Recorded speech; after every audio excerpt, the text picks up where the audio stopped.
Nah, ada strategi.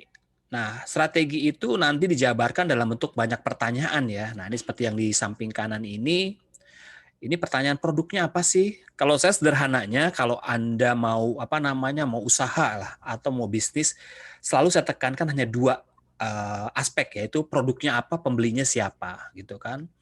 Anda mau jual, saya lihat ini ada foto profil ini mau jual minuman misalnya, ya. Produknya apa? Minuman. Oke, pembelinya siapa gitu kan.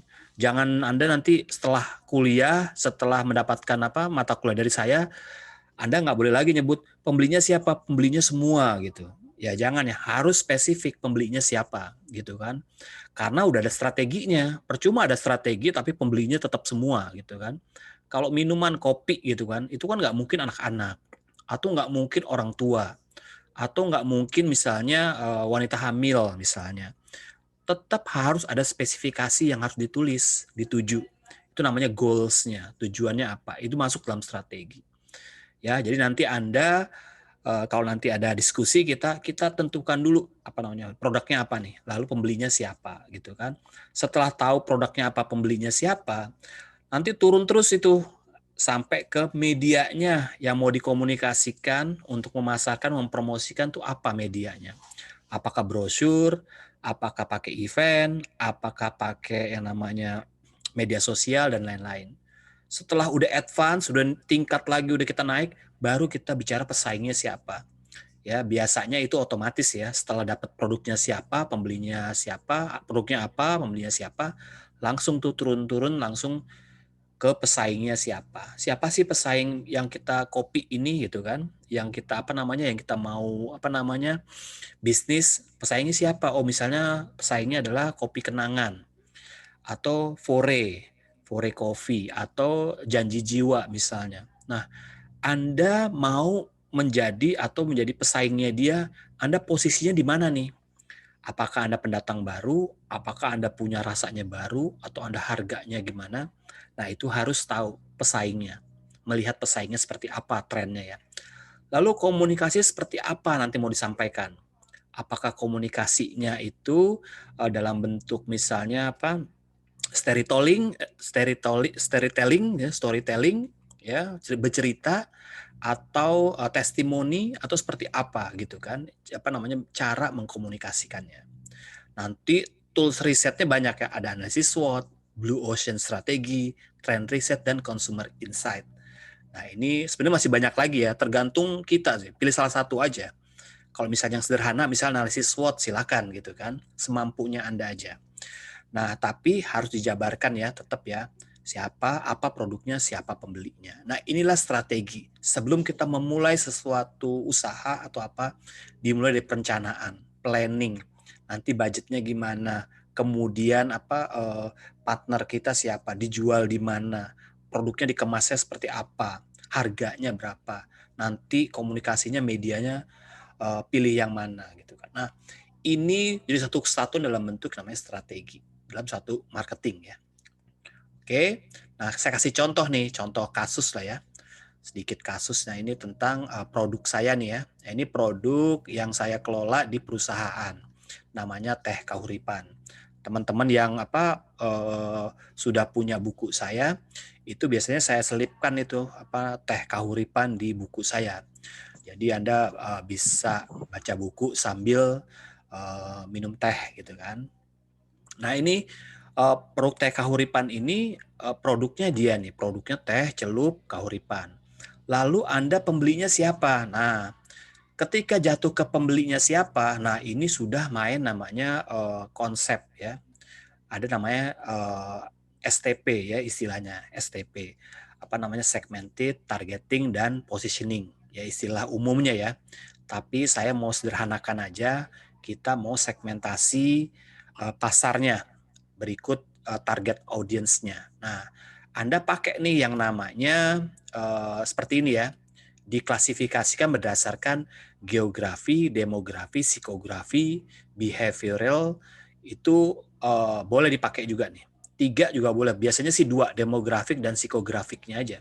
Kalau Anda sudah tahu ya, maksudnya Anda bisnisnya di perkotaan misalnya, mau buka kopi gitu kan, itu biasanya geografiknya itu sama lah, mirip-mirip di kota.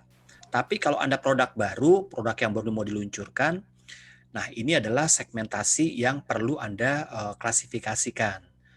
Ya, sederhana gitu kan, ya perusahaan besar pun menggunakan ini ya. Tapi kalau Anda lihat bahwa geografik, demografik atau segmentasi pasar ini adalah sumber utama dari turunannya nanti, cabang dari teknisnya, operasionalnya nanti adalah hal-hal yang kreatif, menentukan harga, menentukan siapa, kemasannya gimana, menentukan medianya seperti apa, itu dapat dari mana informasinya? Dapat dari market segmentation ya. Jadi misalnya geografik. Geografik misalnya kamu mau jual hijab ya, atau misalnya mau jual kuliner. Ini yang beli di mana sih, yang nanti targetnya?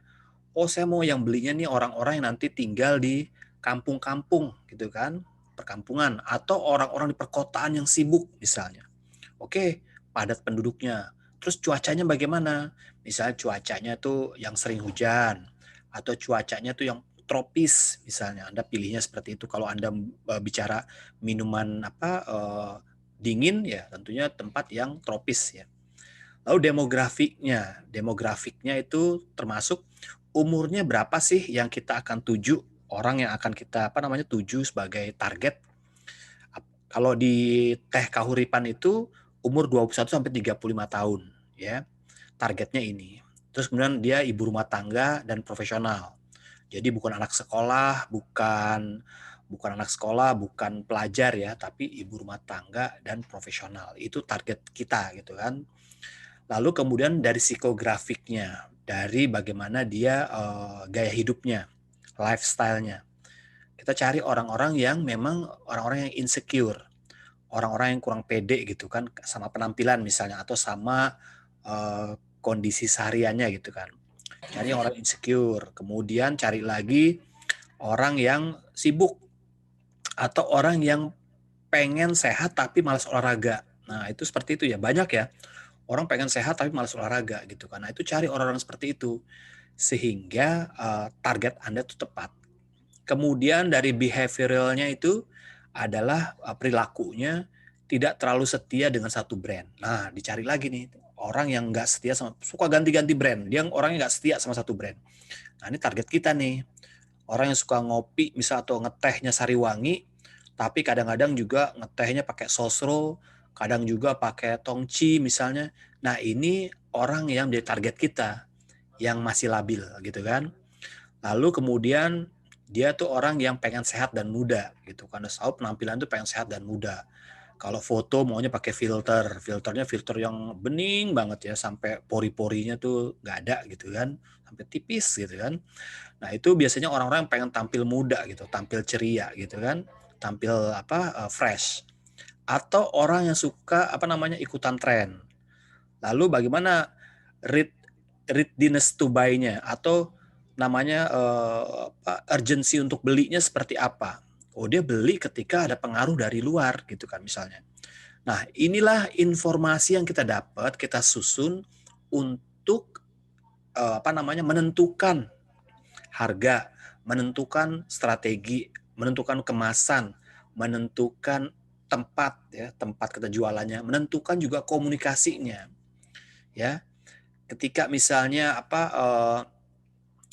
Jennifer misalnya mau jualan untuk khusus untuk anak-anak gitu kan, nggak, artinya nanti bahasa yang digunakan adalah bahasa anak-anak yang gampang dipahami gitu kan, nggak mungkin pakai bahasa akademik gitu kan, bahasa kuliah gitu kan. Artinya kita disesuaikan dengan segmentasi pembeli kita. Sebaliknya juga begitu, misalnya gitu kan, teman-teman di sini ada yang mau bisnisnya yang targetnya adalah orang tua misalnya gitu. Misalnya Melanie mau jualan misalnya susu orang tua gitu kan, susu untuk orang tua untuk penambah untuk sehat gitu misalnya.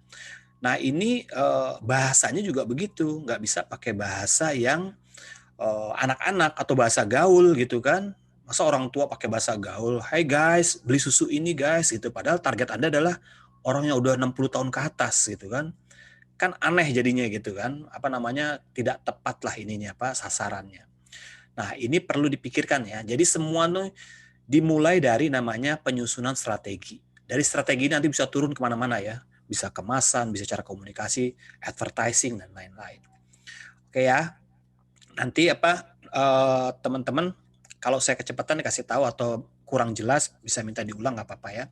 Kemudian kita turun lagi ke apa namanya, aspek yang lain adalah, ini menarik menurut saya nih, adalah advertising. Nah nih, aspek advertising ini menurut saya menarik ya, karena apa? Advertising itu adalah namanya art of the communication ya. Jadi dia seni berkomunikasi ya. Kalau di kampus BINUS jurusan periklanan tuh namanya art of communication atau communication of art ya. Saya lupa ya. Kalau di Unsia mungkin apa digital apa ya, digital communication atau apa gitu ya mungkin.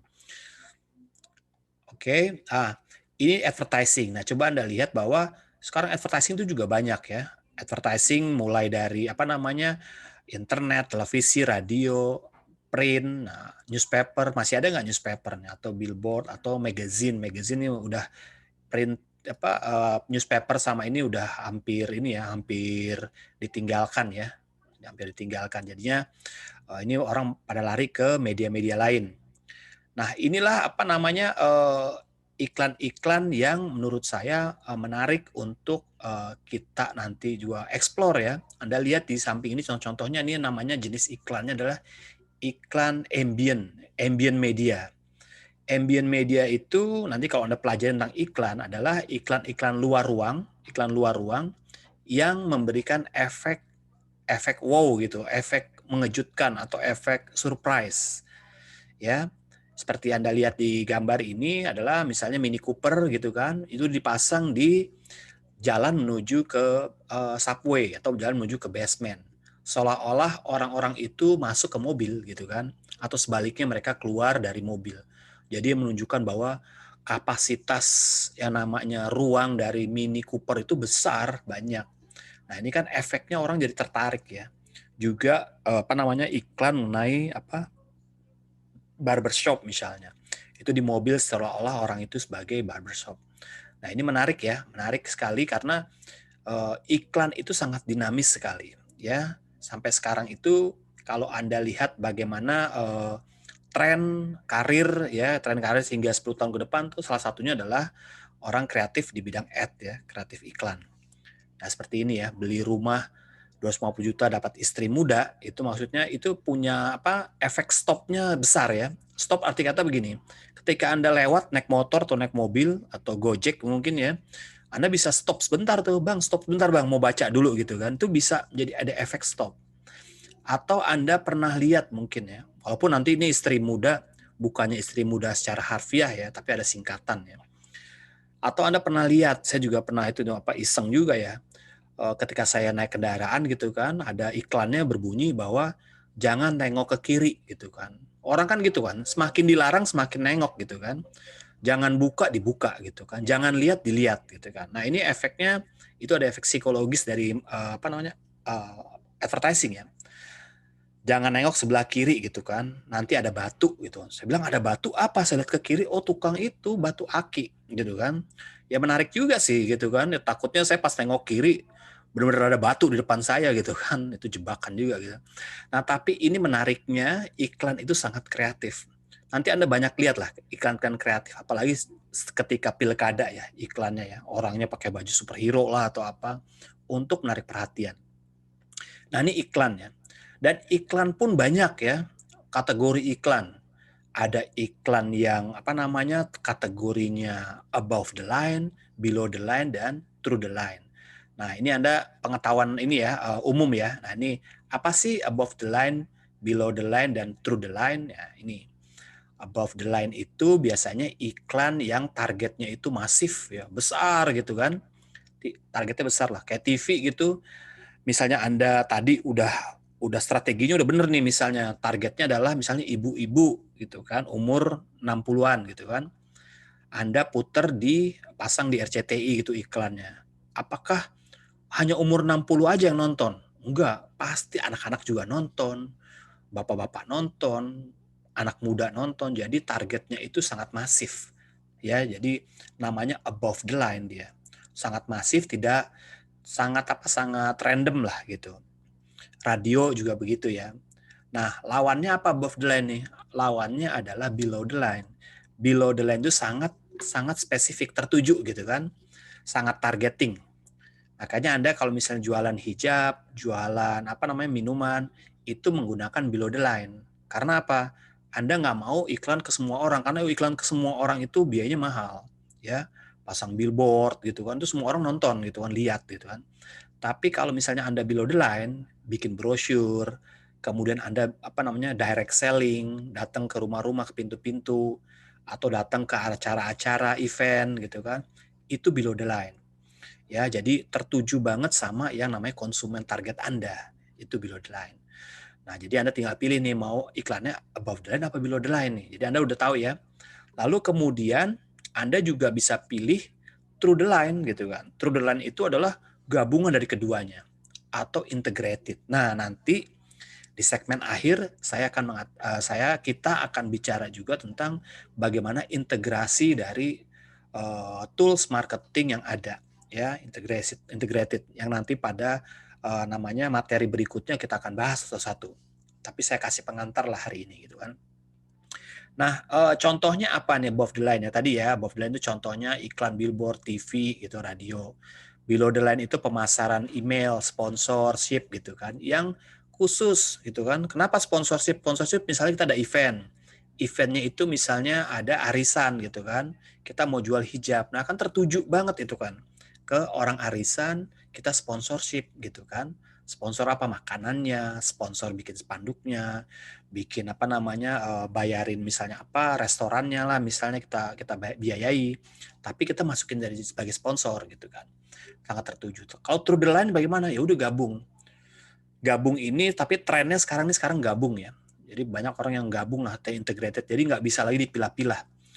Saya mau inilah, mau TV aja gitu kan, padahal Anda produknya produk murah gitu kan, pakai TV aja, jadi orang sayang sekali budgetnya gitu kan. Nah, ini biasanya kalau misalnya above the line, biasanya itu untuk awareness, misalnya produk-produk baru gitu kan.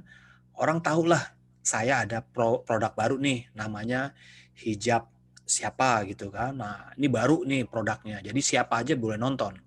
Tapi ketika kita mau menuju namanya pembelian, orang supaya beli, nah kita baru pakai below the line. Jadi kita khusus ke orang-orangnya itu. Ya, atau through the line kita kombinasi lah. Kadang kita promo ke semua orang, kadang-kadang kita juga pakai yang spesifik gitu kan. Sekarang ini menggunakannya kombinasi ya. Jadi nggak ada lagi pembeda-pembedanya. Oke, teman-teman. Ya lanjut ya. Absennya nggak usah di chat ya absennya ya. Absennya teman-teman nanti di web aja ya. Karena saya kalau begitu chat gitu, pas saya lihat, oh ternyata absen gitu. Saya pikir ada yang mau bertanya gitu kan. Absen nanti di ini aja, di web aja kita ya. Oke, kemudian, nah inilah perbedaan market above the line dan below the line dan through the line. Nah ini yang umum lumrah yang dipakai atau istilah yang digunakan dalam marketing dan advertising. Ya, jadi kalau nanti Anda bergerak dengan advertising, nanti udah tahu tuh, oh ini iklannya above the line nih, oh tahu nih, pasti tentang bicara mengenai targetnya yang besar gitu kan, dan pasti yang namanya menyangkut misalnya awareness. Nah kalau below the line lebih kepada spesifik iklannya. Oke teman-teman. Kemudian kita bicara setelah advertising, kita bicara tentang brand. Nah ini menarik ya. Mungkin teman-teman di sini banyak yang tahu ya, paham lah tentang brand, tapi mungkin masih salah kaprah bahwa brand itu bukan logo, brand itu bukan merek ya. Nah, ini di sini ada dari Marketing Association mengatakan bahwa definisi brand itu pengalaman konsumen, jadi experience konsumen, atau hal-hal yang memberikan emosional kepada si konsumennya. Jadi gitu ya. Jadi brand itu lebih daripada logo dan merek. Jadi nggak sekedar logo dan merek, tapi dia adalah kesan atau persepsi yang muncul dalam benak si konsumen. Ya, apakah, apa namanya, seperti apa contohnya misalnya gitu kan, ya misalnya Harley Davidson gitu kan, atau misalnya ya Harley Davidson misalnya. Anda ngebayangin logonya Harley Davidson, ya, ada kan kebayang itu adalah motor besar, terus kemudian high class gitu kan, kondisi statusnya, status ekonomi, itu terbayang di benak kita kalau kita bicara tentang saya lagi ini nih pakai motornya apa, motornya Harley. Langsung kita yang mendengar nama Harley itu gitu kan, langsung kita berpersepsi yang macam-macam tuh. Wah, ini orang kaya, kemudian ini pasti ini apa namanya macho nih gitu kan. Terus kemudian apa namanya dia emang apa sangat laki-laki sejati banget gitu misalnya ya. Nah, itulah brand ya. Nggak sekedar merek ya, logo gitu kan, tapi dia ada satu kesatuan di benak konsumen, ada emosional, ada experience ya. Branding adalah aktivitas. Jadi kalau brand adalah emosional atau apa namanya yang emosi yang menyatu di benak konsumen. Kalau brandingnya adalah aktivitasnya, ya. Jadi Anda tahu ya. Contoh deh, kita kasih contoh tentang Starbucks misalnya. Nah ini, kalau Starbucks itu, nah ini kalau Anda pasti tahu kan Starbucks logonya ini mereknya itu ya hijau gitu kan gambar perempuan misalnya. Ya udah kita tahu bahwa ini logo Starbucks apa usahanya kopi dia terdaftar mereknya di sini gitu misalnya itu logo dan merek. Tapi kalau bicara brand itu bicara tentang apa kesan yang kita apa namanya oke oke apa kalau brand itu apa namanya selalu apa kita persepsi kita muncul ketika kita apa yang terbayang di sana tuh apa. Ya, ada pengalaman-pengalaman tertentu tentang si Starbucks misalnya. Ya kalau Anda ke Starbucks kan pasti tempatnya nyaman, cozy, kemudian apa namanya bisa free wifi, terus kemudian bisa berlama-lama, kemudian ramah, kemudian ada personalize ya apa botol plastik kita atau minuman plastik kita itu tempatnya ditulis nama kita. Itulah kesan yang saya dapat ketika saya ke Starbucks ya. Kalau saya bilang Ang, yuk minum di Starbucks. Wah, langsung kebayang tuh. Wifi gratis gitu kan. Tempatnya nyaman, ada sofa, kemudian ada musik apa namanya? Musik yang musik-musik pelan gitu kan. Kemudian orang-orangnya juga bersih-bersih. Seperti itu. Apa namanya yang terbayang. Bukan langsung mereknya gitu kan. Kalau merek itu hanya visual aja, kita visualnya merasakan, melihat visualnya aja hijau, ada perempuan dan lain-lain. Nah, itulah yang pembeda ya. Jadi kita jangan lagi nanti setelah kita selesai di apa namanya pelajaran ini atau kuliah ini, ya Anda udah bisa membedakan apa itu brand, apa itu logo, apa itu merek gitu kan. Nah, udah Anda tahu ya. Lalu aspek marketing apa? Anda tahu tuh, udah strategi lah gitu kan. Nah, kemudian ini contohnya ya dari brand. Oke, kemudian berikutnya adalah tentang public relations ya, public relations. Nah, public relations ini nanti Anda juga ini pasti ada pertanyaan nih, Pak, kok public relation jadi marketing gitu kan? Ya, memang public relations itu sekarang sudah membaur menjadi marketing. Ya, kecuali public relation di instansi-instansi tertentu ya, misalnya pemerintahan, kemudian apa lembaga-lembaga tertentu lah yang memang dia bertugas memang untuk membangun image ya. Tapi kalau public relations ya misalnya di perusahaan Unilever, di perusahaan Indofood itu tidak lepas namanya public relations dengan marketing. Kita orang marketing kadang-kadang menjadi public relation, kita public relation kadang-kadang melakukan apa tugas-tugas marketing yaitu memperkenalkan produk, menjual kadang-kadang ya. Jadi gitu. Jadi public relations ini artinya kita masukkan kategori marketing public relations menjadi aspek dalam marketing ya public relation. Karena public relations ini menjadi tren. Trennya apa? Tren marketing sekarang ini public relations artinya apa? Dia penjualannya nggak langsung. Dia selalu apa dalam penjualan itu mengedepankan yang namanya engagement. Engagement itu bagaimana hubungan antara si brand dengan konsumennya. Harus dibikin hubungan gitu kan. Jadi nggak ujuk-ujuk jualan kasih diskon, nggak gitu. Public relation benar-benar namanya soft selling, dia membangun kepercayaan dulu, trust-nya dibangun, kemudian dibangun juga komunikasi. Ketika sudah terjalin mapan komunikasinya, baru masuk tuh marketing di situ, ya. Jadi ada 3 strateginya ya, ada pull strategi, push strategi, dan pass strategi. Kalau pull ini kekuatan untuk menarik perhatian ya. Jadi kita mau bikin event besar misalnya. Misalnya Kahuripan, misalnya kita mau bikin event nih. Kahuripan 10K misalnya. Jadi acara maraton 10 kilometer Kahuripan misalnya gitu ya. Nah, itu ada perhatian kencang banget kita bikin gitu kan. Atau dalam bentuk press release, misalnya kalau Anda tahu press release ya, dibuat di media gitu kan. Atau ada push strategi, memiliki mendorong untuk pemasaran ya. Jadi ada juga nanti kita selain beriklan juga kita menawarkan program-program tertentu dalam paket PR-nya kita juga gitu kan. Lalu kemudian dalam PES strategi, memiliki kekuatan untuk mempengaruhi opini ya. Itu kan opini orang jadi berubah gitu. Yang tadi dia minumnya Sariwangi atau Sosro, dengan berbagai cara, dengan strategi PR, itu orang bisa jadi berubah untuk minum Kahuripan. Seperti apa? Ya tentu dibangun yang namanya proses komunikasinya. Komunikasi apa? Komunikasi PR. Komunikasi PR itu membangun kepercayaan, trust, keuntungan di antara kedua pihak ya. Nah itu PR biasanya seperti itu.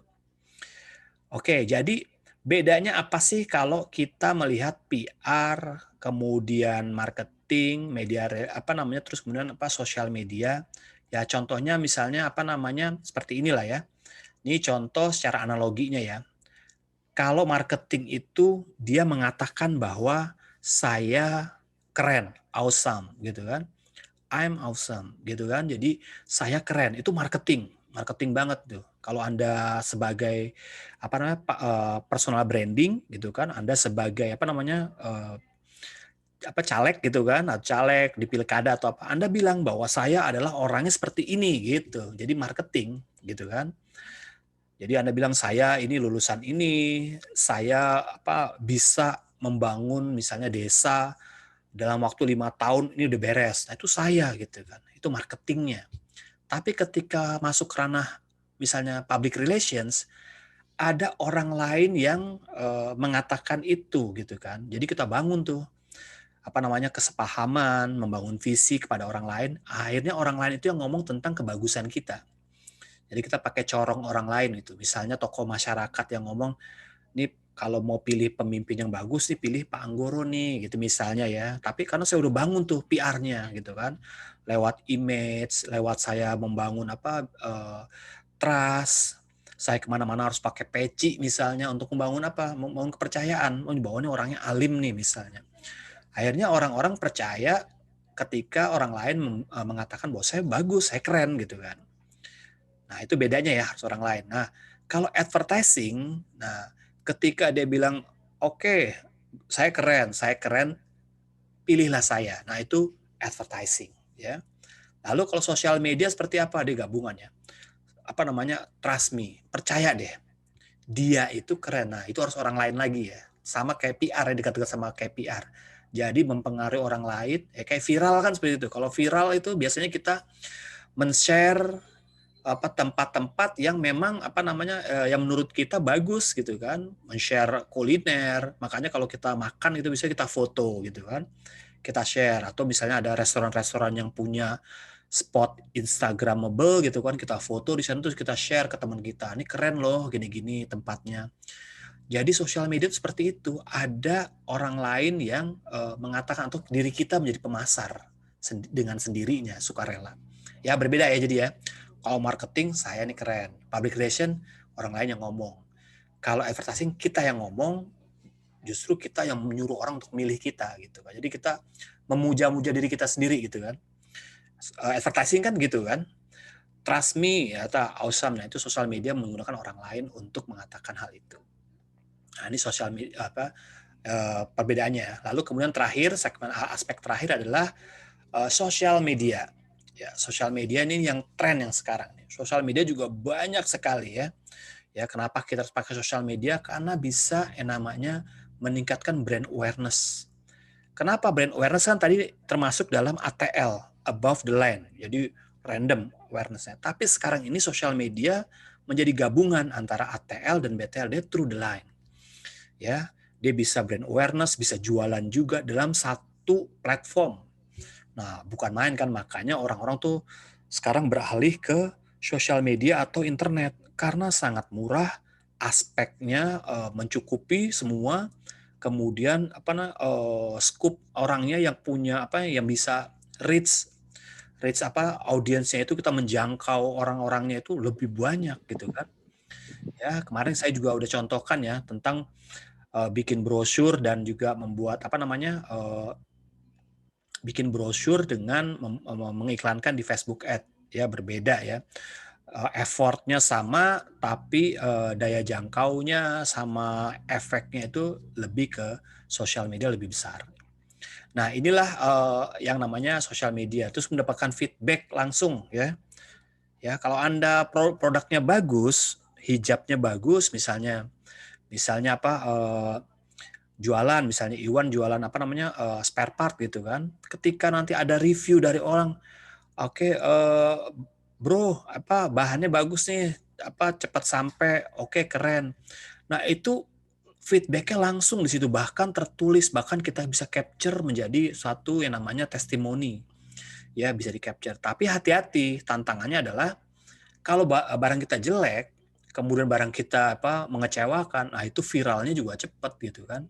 Jangan beli di Iwan deh, wah nyusahin, itu lama gitu kan, mahal, barangnya rusak. Nah itu jadi kita tantangannya juga cukup besar.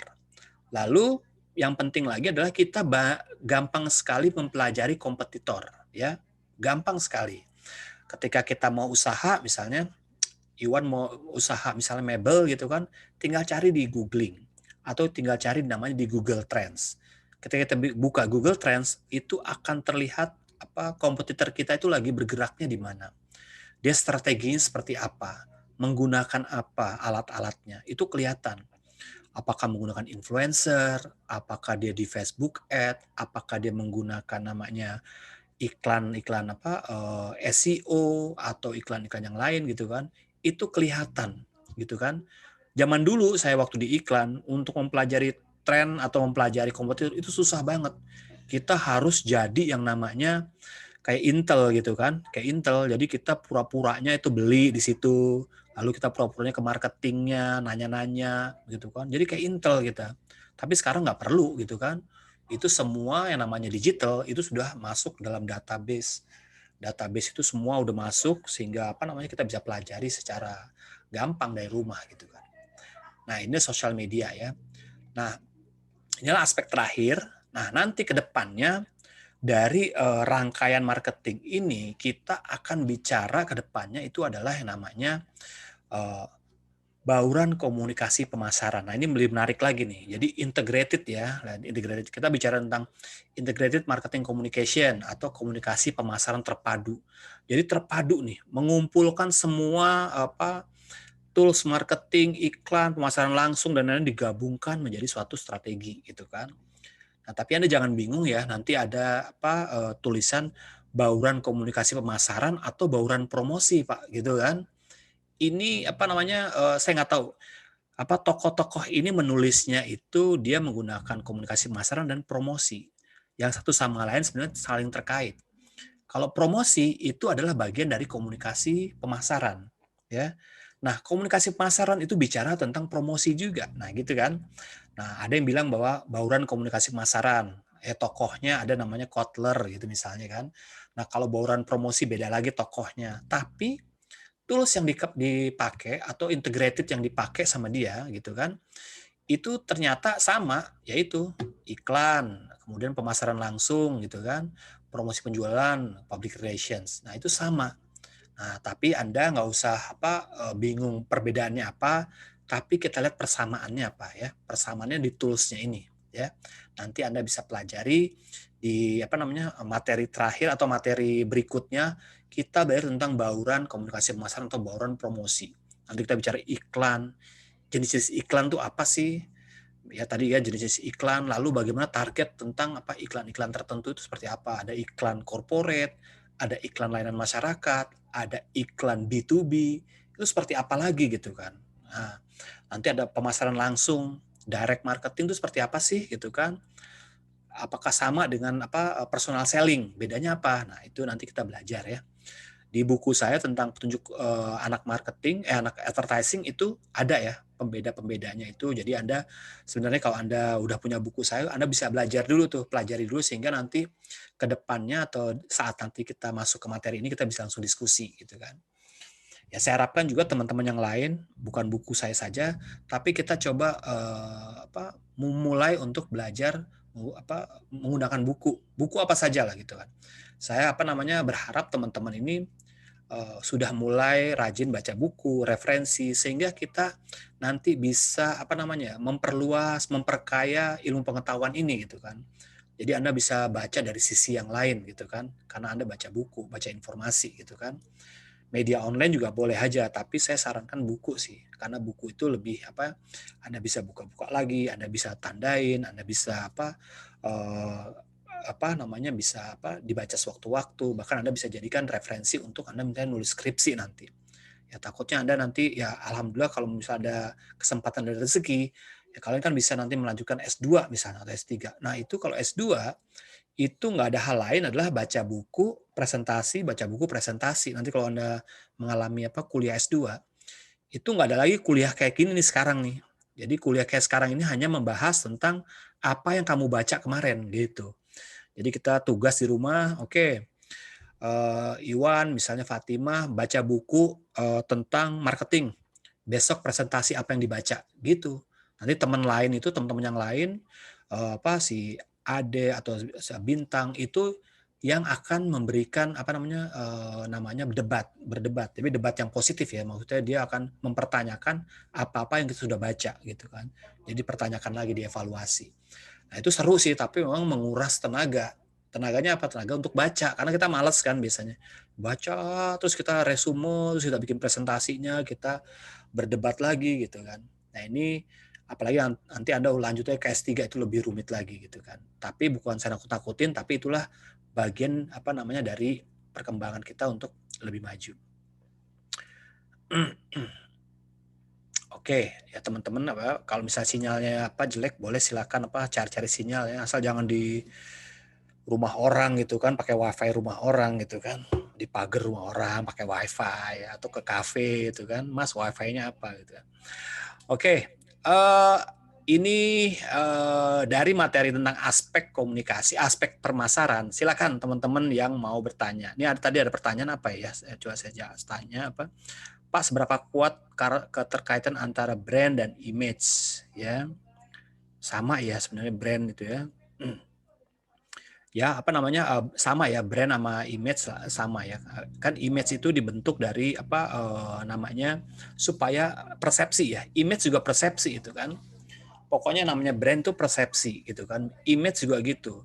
Ketika Anda misalnya mau jadi kepala daerah misalnya, itu udah ada image yang standar yang harus dibentuk. Misalnya apa? Misalnya kepala daerah di daerah tertentu yang masyarakat muslimnya banyak misalnya. Pasti Anda dalam berkampanye itu menggunakan peci, baju koko, sarungan gitu. Untuk apa? Membangun image. Image itu apa ya? Brand gitu kan. Karena apa? Persepsi. Karena membangun persepsi. Brand itu persepsi, image itu persepsi gitu kan. Jadi Anda jangan melihat orang dari luarnya doang. Image itu kadang-kadang Anda lihat saya, rapi orangnya gitu kan. Tapi begitu Anda ke rumah saya lihat sehari-hari, saya orangnya sembarangan gitu, sembrono gitu kan, pakaiannya misalnya atau apa. Nah, itu image ya, kita kan mau di-image-kan atau dipersepsikan orang jadi orang yang baik gitu kan. Hadir makanya kita pakai atribut-atribut agar sesuai dengan image itu gitu. Ya, jadi antara image dan brand itu saling keterkaitan lah. Oke. Silakan yang lain yang mau bertanya. Saya beri kesempatan, atau pengalaman-pengalaman Anda di bidang marketing, pengalaman Anda melihat brand-brand lain misalnya, itu silakan ya. Jadi kita bebas aja, santai aja untuk bertanya. Ya saya utamakan yang perempuan dulu ya. Mohon maaf yang laki-laki. Ya sabar dulu ya. Anda nomor 7 lah paling enggak, ya laki-laki nomor 7 gitu. Silakan. yang mau bertanya atau yang mau ada yang bisnis apa gitu kan. Apa nih dari video? Apakah hak cipta sebuah usaha bisa untuk memonopoli usaha, Pak? Contoh Gojek sekarang kan banyak tiruannya. Oh enggak ya. Jadi zaman sekarang ini ya sekarang ini sangat mudah sekali untuk menjiplak atau lebih membuat bagus ya. Seperti misalnya Bukalapak. Bukalapak itu atau siapa ya, itu pertama kali itu yang ada namanya e-commerce yang ada. Tapi ketika Tokopedia bikin lebih bagus, Shopee bikin lebih bagus, Bukalapak sekarang turun, tenggelam dia. Makanya itu yang penting adalah inovasi. Yang penting adalah kemudahan. Kemudahan itu mudah, murah gitu kan. Nah, seperti aspeknya itu ya, mudah, murah, dan masif. Ya semakin mudah, semakin murah, ya gitu kan. Orang pasti beralih ke situ. Jadi nggak bisa kamu bilang bahwa oh itu melanggar hak cipta, nggak bisa. Misalnya saya mau bikin nih hijab yang anti air gitu kan. Atau kemarin saya kan tadi pernah ngomong tuh tentang kopi rasa duren. Ternyata di Indomaret ada saya lihat kopi duren. Nah, misalnya Anda mau bikin ini hijab. Hijab saya mau anti air, Pak. Udah bikin desainnya, udah apa, nanti ada orang yang meniru Anda adalah hijab anti air dan anti badai, misalnya gitu. Tambah lagi fiturnya gitu. Nah, kalau Anda nggak fiturnya ditambahin gitu kan, orang akan beralih tempat orang yang lebih banyak fiturnya dan lebih murah, mungkin lebih bagus. Ya, jadi nggak ada yang namanya zaman sekarang ya susah. Zaman sekarang tuh sulit sekali lah.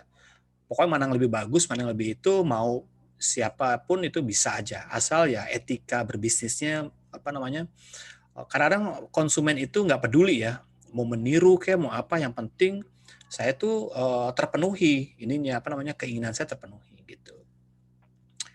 Oke, kemudian ini nggak ada yang ini nih, nggak ada yang live ngomong nih, jadi pakai ketik semua nih. Tersinggung nih cowok semua lagi yang nanya. Ini tersinggung kali nih ucapan saya. Jadi kan ditulis semua. Sementara perempuannya saya tunggu-tunggu belum nih. Bagaimana cara kita gain trust dari audiens bahwa produk kita memiliki keunggulan dari produk lain, sedangkan beberapa audiens pasti akan bilang bahwa segi fungsi sama. Nah ini yang tadi ya, ketika kita mau membangun trust, artinya apa? Satu brand, satu lagi PR gitu kan. Jadi kalau membangun trust itu jangan bilang, ini produk saya nomor satu yang paling bagus setanah air. Ya pasti orang nggak percaya. Semua iklan adalah nomor satu. Semua iklan itu bagus. Tapi bagaimana membangun trust, membangun ya namanya itu kesepahaman dulu gitu kan. Kalau saya membangun trust Teh Kahuripan, saya bangun lewat konten-konten. Kontennya apa? Saya bilang bahwa teh saya ini teh yang terbaik. Ya, secara eksplisit saya nggak ngomong gitu, tapi secara konten saya bilang bahwa saya menunjukkan pabrik kita, pabriknya, terus kebunnya, cara pengolahannya. Secara eksplisit saya nggak bilang bahwa ini teh terbagus, loh, enggak. Pabriknya dan dibangun sejak 100 tahun yang lalu. Itu secara nggak langsung ngomong bahwa ini yang terbaik, ini bagus, ini gitu. Jadi bangun dulu gitu. Jadi nggak bisa kita melakukan, kan ada 4 tadi kan. Kalau kita lihat yang ini ya. Nah, kalau mau ya jangan yang advertising pakai, atau jangan yang marketing, pakailah yang PR gitu kan. Pakai yang PR supaya dibangun kepercayaan itu dari orang lain, loh pada bicara bahwa produk kita bagus. Bukan saya ngomong ya, orang lain yang ngomong. Nah, itu terbangun trust gitu kan. Terus orang akhirnya kalau bicara tentang trust, kepercayaan terus loyal, orang nggak bakalan lagi komplain dengan produknya. Anda lihat Apple iPhone ya, atau Apple komputer. Kalau dari segi fitur, kamera lah, fungsi, itu sama Oppo, sama Vivo itu nggak ada perbedaannya, sama-sama bagus. Tapi brand yang paling menentukan dan trust orang tuh dengan brandnya si iPhone. Ketika saya pakai iPhone, kamu pakai Oppo, orang akan memandang saya daripada Anda gitu kan, karena saya pakai iPhone terbaru gitu kan. Wah, Anda orang, wah nih Pangguro nih orangnya ini nih lifestyle nih, gaya hidupnya oke nih. Dibanding misalnya kamu hanya menggunakan Advance atau pakai Nokia lama gitu misalnya. Itu sangat berpengaruh gitu kan. Artinya kita bangun dulu trust-nya itu. Yang penting itu value-value-nya dibangun dari brand itu. Oke. Kemudian dari Johan. Mungkinkah kita apa nih, malah apa, memungkinkan kita tidak sebuah brand melakukan rebranding karena oke, boleh gitu kan. Banyak sekali Anda lihat kan rebranding banyak kan. Dulu misalnya Lipo misalnya atau BCA atau RCTI terus Metro TV itu berapa kali ganti logo atau berapa kali ganti brand, ganti ini ya, ganti tema ya. Temanya maksudnya tadi misalnya nggak RCTI oke aja sekarang, tapi RCTI memang untuk Anda misalnya ya, itu temanya ganti, experience-nya ganti, branding-nya ganti juga. Untuk apa? Penyegaran gitu kan. Atau karena supaya relevan sama kondisi sekarang gitu kan. Karena oke udah nggak relevan lagi, orang udah bilangnya mantap misalnya, udah bilang mantap nggak oke lagi gitu, karena udah nggak relevan kalau kita mempertahankan itu gitu kan, makanya harus diganti kekinian gitu. Nah itu seperti itu, jadi rebranding itu bagian dari strategi juga supaya orang nggak jenuh juga, ada kebaruan lagi gitu kan. Kayak Apple gitu kan berapa kali dia rebranding sampai akhirnya dia menemukan suatu tematik yaitu think different gitu kan. Oke, kemudian apa lagi nih? Bintang, nggak apa-apa iklan. Binomo apa sih? Seperti APK Binomo snack video yang katanya harus scroll videonya dulu nanti mengumpulin koin gitu. Katanya itu sistem tuh real ya. Oke, macam-macam ya, iklan itu ya, namanya konsepnya ya, konsepnya macam-macam. Ada yang klik dulu sini ke sana, kemudian istilahnya itu dia lagi membangun namanya experience gitu kan, experience. Caranya macam-macam, apalagi dunia digital ya, membangun experience gitu kan, mencari produknya, begitu kita ketemu nanti ada kayak gamesnya gitu, jadi ada experience-nya gitu kan. Nah itu membangun experience salah satu strategi. Tapi apakah cocok? Nah itu tergantung nanti strategi seperti apa. Jadi semua yang dilakukan itu sebenarnya adalah bagian dari strategi atau membuat yang namanya rating kita naik misalnya. Ya, ada tuh misalnya kalau Anda lihat TikTok gitu kan. TikTok kan salah satu algoritmanya itu harus dia nonton sampai habis. Itu algoritmanya. Salah satu algoritmanya kalau mau TikTok kamu tuh peringkatnya naik. Orang-orang harus nonton sampai habis. Kalau baru nonton 2 detik 3 detik langsung di skip, itu konten nilai kamu tuh turun gitu kan. Makanya orang-orang itu kalau di TikTok itu misalnya merekomendasikan tempat makan, itu taruhnya di akhir. Supaya apa? Supaya Anda nonton dulu sampai terakhir gitu kan. Atau ngasih tips ini sampai terakhir gitu kan. Sampai habis. Nah itu algoritmanya membaca bahwa itu full nonton sampai habis. Bahkan Anda nonton berulang-ulang gitu kan. Nah ini salah satu fungsi algoritma gitu kan. Kalau digital ya. Oke, yang lain yang nanya secara live ada teman-teman? Boleh deh cowok sekarang deh. Ya, kamu itu baperan sih cowok-cowok ini sekarang nih. Kalau saya bilang ini langsung nggak mau nanya gitu kan. Yang ceweknya Assalamualaikum juga, Pak, selamat malam. oke, ini yang terakhir ya kamu ya. Oh enggak. Oke, silakan.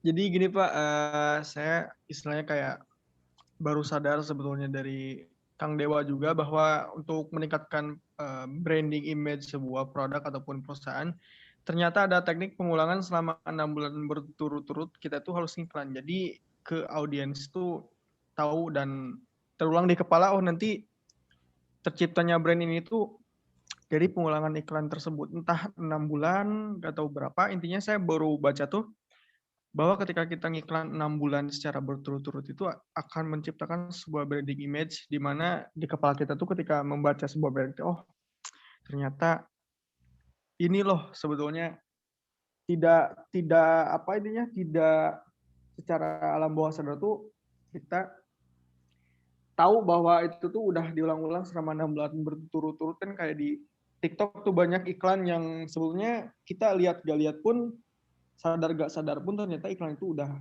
diulang-ulang selama 6 bulan untuk branding image. Itu aja sih Pak. Oke. Kalau Anda lihat video saya itu yang saya kasih lewat YouTube itu ada namanya siklusnya. Selain awareness, terus dibangun lagi trust-nya, lalu ada remind. Jadi diulang-ulang, ulang gitu. Iklan kan gitu kan, ulang-ulang supaya nempel di benaknya. Jadi Anda ada tekniknya seperti itu. Tapi di digital marketing juga begitu, bisa juga gitu kan, menggunakan teknik itu diulang-ulang supaya masuk namanya ke trends. Trends itu adalah faktor psikologis ya, kita bicara psikologi. Trends itu di mana bagian posisi pemikiran kita yang tidak terseleksi oleh otak kita gitu kan. Ya, ini biasanya dipakai oleh orang-orang marketing nih gitu kan, menggunakan teknik supaya masuk langsung ke trends. Trends itu misalnya kita nggak mikir lagi atau nggak nawar lagi atau nggak menyaring lagi berita itu. Bisa kita tawarkan gini, Bu, mau nggak Bu beli asuransi saya? Ah, asuransi udah punya. Kan kok duitnya sayang buat asuransi. Jadi diseleksi dulu. Tapi kalau menggunakan teknik trends itu dalam copywriting namanya itu langsung tuh dia bilang apa sih marketing dia oke, mau. Nah, bagaimana teknik trends itu? Nanti kita belajar di copywriting lah. Bagaimana teknik trends itu misalnya, Bu, kalau beli hari ini Ibu dapat ini misalnya. Atau misalnya, Bu, kalau misalnya Ibu jadi membeli ini, potongannya itu akan menjadi misalnya 50%. Nanti lihat ya Anda kalau misalnya di digital marketing, Anda masuk ke namanya ke landing page. Landing page itu bagaimana mengatur pola baca kita atau membaca di benak kita, akhirnya muncul namanya CTA, call to action. Call to action itu akhirnya masuk ke trends kita. Anda lihat kan tulisan dicoret-coret misalnya, apakah harganya 1 juta? Tidak, coret. Nanti ada dapat bonus pelatihan sebesar senilai 500.000, dapat buku senilai sekian sekian. Jadi Anda mendapatkan kurang lebih misalnya nilai transaksi sekitar 10 juta, tapi Anda cukup bayar misalnya 500.000. Langsung itu masuk ke trends Anda gitu. Anda nggak mikir lagi, Anda nggak hitung-hitung lagi, butuh apa enggak buku itu, Anda beli langsung. Nah, itu ada seperti itu ya contohnya ya. Jadi makanya kalau Anda lihat iklan landing page, ada pengulangan terus, pengulangan lagi sehingga Anda tidak bisa tidak keluar begitu aja di landing page itu. Jadi Anda langsung beli atau apa. Ya, itu memang ya. Reminder itu adalah bagian dari strategi siklus dari komunikasi pemasaran. Harus ada reminder kalau misalnya iklan, oke, saya mau jualan kahuripan. Besoknya saya nggak iklan lagi. Diem aja gitu kan.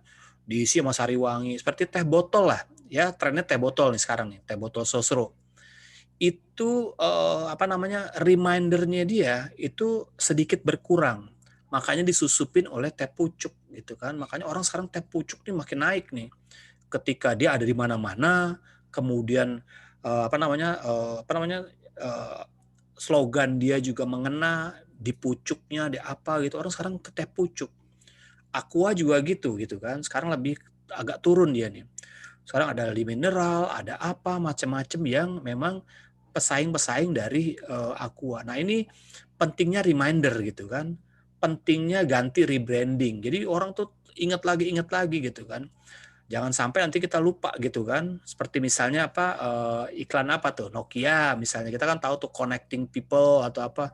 Lupa gitu. Walaupun udah ada tapi udah nggak ada orangnya atau nggak diingatkan lagi gitu kan. Makanya Nokia mau bangkit lagi udah susah gitu kan. Nah, ini penting reminder. Nanti Anda lihat lagi video YouTube saya yang kedua itu ada siklus yang namanya komunikasi pemasaran, namanya remind. Jadi mengulang-ulang itu. Ya, seperti itu ya, Hamdan. Siap, Pak. Hatur nuhun. Terima kasih, Pak. Oke, sami-sami. Wah, bahasa Sunda jadi saya nih. Oke. Silakan yang lain. Yang lain, mana nih yang perempuannya? Nggak ada nih yang mau bertanya. Pak, saya mau nanya. Nah, alhamdulillah. Tapi out of the box, Pak. Kenapa, Salva? Tapi out of the box. Oh, oke, silakan. Kalau video conference itu bisa di rewatch nggak, Pak? Kalau bisa, mahasiswa nontonnya di mana? Video conference ini gitu ya. Disimpan gitu ya. Ya bisa di-rewatch lagi nggak kan? Sebagian kan ada yang nggak datang nih. Oh ya, oke. Sebenarnya kemarin juga kita video conference yang pertama itu saya simpen tapi simpennya di cloud gitu kan. Ketika saya tanya lagi ke kampus, ternyata simpennya di komputer kita. Nah, nanti saya simpen di komputer saya. Saya nggak tahu apakah nih filenya jadi besar nih karena kan video yang berlangsung kurang lebih 1-2 jam gitu kan. Takutnya saya oper atau saya simpen mungkin saya simpan nanti ke YouTube ya. Nanti saya kasih sharingnya aja YouTube-nya ya. Oke. Nanti bisa lah. Nanti saya share ya Zalfa ya biar nanti bisa diulang-ulang lagi gitu kan. Atau Anda jadi bisa ngeliat muka saya lagi gitu ya Zalfa ya. Ya, Oke. Pak. Oke. Siap. Oke, yang lain silakan. Beda dari Saya konteks. mau nanya. Ya, silakan. Nah, Gladys. Oke. Ini saya Kalau seger kita malam minggu gini nih. Kalau tadi Hamdan gitu, aduh saya capek nanggepinnya. Oke, silakan Gladys. Gimana sih cara kita nanganin noise pada personal selling atau direct selling? Noise, personal selling atau direct selling. Noise-nya apa nih kira-kira? Contohnya, kan ada tuh misalnya jualan nih, noise-nya adalah misalnya cara kita berkomunikasinya. Kan ada tuh contohnya tuh. Kan kalau cara penyampaiannya. Nah, ya kalau personal selling kan gitu kan, atau direct selling. Direct selling itu seperti kayak telepon ya. Jadi telepon marketing gitu. Misalnya Anda ya telemarketing misalnya, Anda ngomong gitu kan. Saya lagi nyetir, Anda telepon, ngomongnya udah gitu Anda pakai bahasanya kayak bahasa komputer gitu. Halo, ini Pak Anggoro, ya mohon waktunya Pak 3 menit saja. Nah, itu saya paling kesel itu. Nggak ada sentuhan personal. Personal tuh Anda kata, Pak mohon maaf, pakai bahasa dia aja sendiri gitu kan. Atau pakai bahasa-bahasa yang lebih dia tahu karakter saya, misalnya karakter saya kan agak santai gitu kan, agak gimana, itu bisa karena dia nggak personal gitu kan. Nah, itu dipelajari lagi gitu kan, karena biasanya tim marketing itu ngajarinnya sama gitu kan. Atau misalnya personal selling itu ketemu langsung person to person dengan si pembeli. Ya kamu orangnya pemalu, misalnya kamu bintangnya Virgo gitu kan kamu pemalu gitu kan ngadepin orang. Terus misalnya kalau orangnya nggak mau, kamu nyerah gitu kan. Atau misalnya orangnya judes gitu kan, kamu juga bete gitu. Terus kemudian kamu ngambek gitu kan, atau kamu baper. Ya susah gitu mau jadi itu dipahami dulu karakternya, misalnya noise-nya apa. Biasanya kalau noise-nya direct selling dan personal selling adalah bagaimana kita berkomunikasinya, biasanya seperti itu. Atau misalnya dari konsumennya nih yang alot gitu kan. Konsumennya misalnya kayak Pak Libranton gitu kan. Wah, ini kan coba kamu deh nawarin apa ke Pak Libranton tuh. Serem kita nawarin apa itu. Kamu langsung dimarahin gitu kan. Nah, coba kamu cari tahu Pak Libranton nih sukanya apa sih gitu kan. Oh, dia suka ngopi gitu. Kopi aja dulu. Pak Libranton, saya ngopi yuk besok ini misalnya gitu. Nah, ke depannya langsung nawarin asuransi. Pak Libranton, kopi ini juga bisa menimbulkan penyakit gitu kan. Perlu nih asuransi Pak, jangan ngopi terus tapi kita persiapan juga kalau sakit. Oh iya bener juga ya Gladys ya, mau Pak Libranton. Gitu ya Gladys ya. Kamu nawarin apa sama saya? Nggak ada. Oh enggak ya. Habisnya personal selling gitu kan. Personal selling kan pasti tuh dia langsung person to person ke orang menawarkan barangnya. Ya coba deh Anda lihat deh. Yang saya tertarik itu personal sellingnya dari Mbak Yakult. Ya lumayan tuh Mbak Yakult tuh datang ke rumah saya kan. Pak, Assalamualaikum gitu kan. Udah ngobrol. Jadi kayak tamu datangnya gitu, sopan gitu kan. Enggak yang kalau Anda lihat marketing misalnya WWF tahu nggak ada yang di pinggir jalan itu kan yang sorry Pak nggak jualan, saya perlu 2 menit aja, 2 menit aja. Itu saya paling males itu. Mau 2 menit, mau 1 menit, saya paling males karena ujung-ujungnya kita ditawarkan sesuatu gitu kan, nggak tulus gitu kan, mau ngobrolnya nggak tulus gitu kan. Saya nggak suka yang gitu-gitu tuh, maunya yang santai aja gitu loh. Tapi kalau Gladys yang nawarin saya langsung beli sih, kalau kamu nawarin langsung beli. Pak Libranto juga pasti beli itu. Ya Pak ya. Oke, apa namanya? Seperti itu ya, noise-nya seperti itu. Dicek dulu kira-kira noise seperti apa gitu kan. Noise misalnya persaingan, noise misalnya produknya nih, produk yang nggak tahan lama gitu kan. Nah, itu dipelajari dulu. Kira-kira potensi noise-nya apa dulu ya Gladys ya. Sehingga kita baru bisa perbaiki. Yang setahu saya seperti itu sih ya. Oke. Izin apa nih Pak, kita menentukan brand positioning di awal sebelumnya sebuah produk di launch. Oke, Adi Waluyo. Positioning ya. Positioning tadi sama ya. Sama STP tadi, segmented, targeting dan positioning itu satu paket itu. Ya perlu. Nah, itu bagian dari namanya strategi. Di marketing tuh awalnya seperti itu.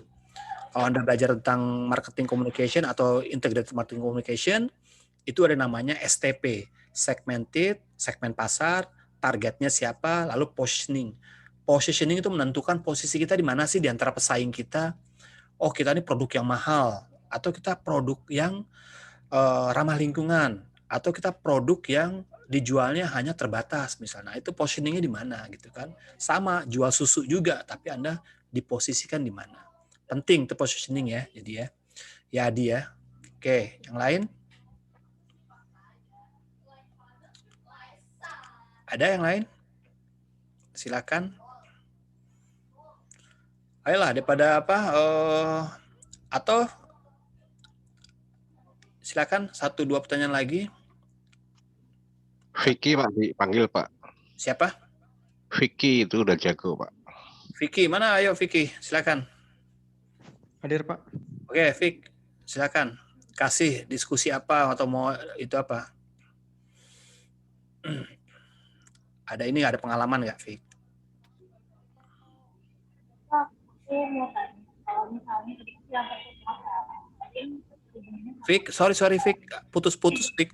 ya, Putus-putus gitu. ya maaf, aku lagi di luar. Oh gitu. Kamu nggak pakai handsfree? Bapak, pakai. Oh, oke. Oh, keren itu ya. Oke. Pertahankan kalau yang keren mah. Oke, silakan Vic. Mana Vicky? Vicky ini apa namanya apa? Dia marketing juga ya. Oh, hilang tuh. Ya Pak. Oh enggak. Oh ada. Oke. Tadi sinyalnya agak jelek. Oke, Vic, kenapa Vic? Ya aku mau tanya, kan jadi tadi kan bahas personal selling, hubungannya sama kayak yang apa penjual yang tadi ini door to door ya Pak. Oke, kalau personal selling itu sama nggak sih Pak kayak salah apa yang misalnya bedanya tuh apa? Personal selling dengan apa, Vic? Dengan Sales. Ya, iya. Ya. Sama ya. Personal selling itu sales juga ya. Selling itu sales gitu kan. Makanya saya juga bingung tuh di Indonesia tuh harusnya marketing itu nggak jualan. Tadi kan Anda tahu kan marketing adalah proses bagaimana dia menyusun sebagai strategi ya. Nah, kalau namanya selling, ya, personal selling itu kan itu pasti ya sales gitu kan, personal selling namanya, pasti sales itu. Jadi nggak ada bedanya apa benar-benar itu sales juga gitu kan. Jadi apa namanya personal selling, sales ya sama satu serumpun dia gitu kan. Seperti itu, Vic.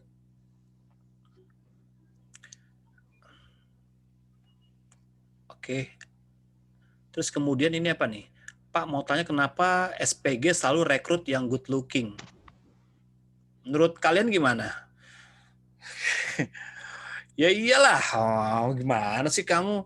Karena itu brand itu biasanya melekat di orang yang yang membawakannya, melekat ya, gitu melekat. Misalnya Anda mau melihat kan, oh kok anak-anak net TV tuh keren-keren, gaul-gaul. Karena ditujukan pada anak muda yang gaul. Udah dibentuk gitu kan. Ketika misalnya Pak Libranton gitu kan ngelamar di net, ya nggak diterima karena nggak gaul mungkin wah nggak gaul nih Pak Libranton nih nggak masuk gitu kan. Jadi memang udah dibentuk sedemikian rupa, brand itu melekat. Ketika kita misalnya mau masarkan obat pelangsing gitu kan, tapi yang nawarin yang bawa promonya orangnya misalnya mohon maaf ya gemuk gitu kan. Ini testimoninya gimana gitu kan. Itu pernah tuh pengalaman tuh saya SPG saya itu memasarkan teh yang katanya, "Pak, nawarin tehnya sehat nih, bisa untuk kesehatan, bisa untuk diet." Nah, kamu aja nggak diet gitu kan dalam hati saya ya, waduh gimana ya. Nah itu melekat semua ya, makanya atributnya seragam, semua kan seragam itu brand. Seragam misalnya seragam Bank BCA itu brand.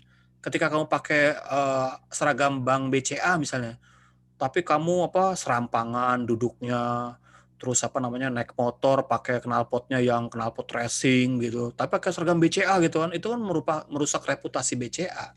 Kecuali kamu copot dulu seragamnya karena melekat. Polisi juga gitu. Kemudian peci haji juga gitu kan, melekat ya. Anda pakai peci deh, coba pakai peci haji. Terus karaokean gitu kan, sama mbak-mbaknya gitu juga joget pakai topi peci haji gitu kan. Itu kan kontroversi gitu kan. Orang nggak gitu deh kayaknya gitu loh. Nah, harus melekat. Jadi harus yang good looking, tergantung produknya SPG ya. Tapi kalau mau kamu SPG-nya SPG alat berat, misalnya kamu jual SPG misalnya ya, misalnya makanan ternak ayam gitu kan, ya nggak perlu SPG-nya cakep-cakep banget gitu kan, ya pasti ngejualnya ke petani, ke peternak, kan nggak perlu juga kamu kayak SPG-nya rokok gitu kan. Kenapa SPG-nya rokok harus yang cakep, yang bagus? Karena rokok itu sulit dijual gitu kan. Kalau yang sulit dijual tuh biasanya harus dikemas lagi semenarik mungkin untuk menarik perhatian. Coba di kamu semakin sulit itu produk, semakin bagus di kemasannya. Mobil mahal gitu kan, misalnya Lamborghini, Ferrari, itu udah bukan main orangnya, mungkin model atau apa kan, nggak mungkin tiba-tiba Pak Iwan itu jadi Lamborghini SPG-nya atau men itu, aduh nggak mau beli gitu kan orang, Pak Iwan males yang beli motor gitu. Gitu. Jadi emang harus melekat gitu kan. Seragam, kamu jaket alma mater aja tuh melekat gitu. Kamu pakai jaket alma mater Unsia gitu kan. Terus kamu mencuri atau kamu tiba-tiba berbuat yang nggak bagus itu nama Unsia tercoreng. Padahal hanya karena pakai jaketnya gitu kan.